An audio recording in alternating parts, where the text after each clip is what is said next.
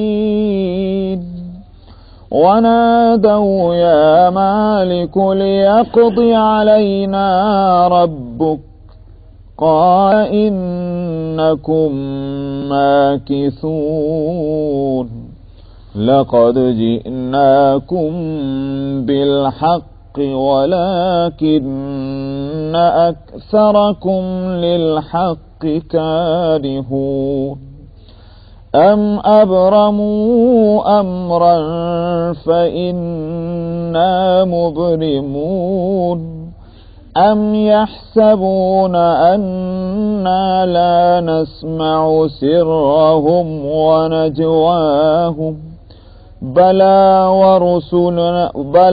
ورسلنا لديهم يكتبون قل إن كان للرحمن ولد فأنا أول العابدين سبحان رب السماوات والأرض رب العرش عما يصفون فذرهم يخوضوا ويلعبوا حتى يلاقوا يومهم الذي يوعدون وهو الذي في السماء إله وفي الأرض إله وهو الحكيم العليم وتبارك الذي له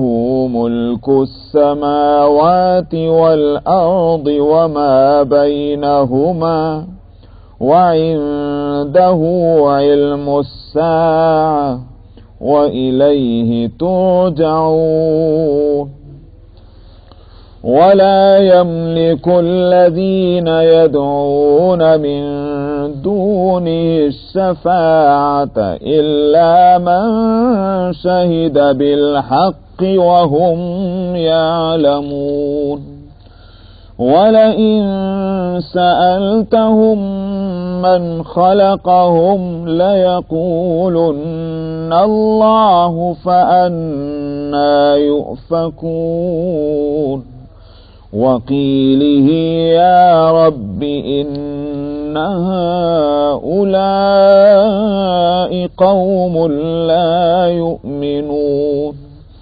فاصفح عنهم وقل سلام فسوف يعلمون صدق الله العظيم.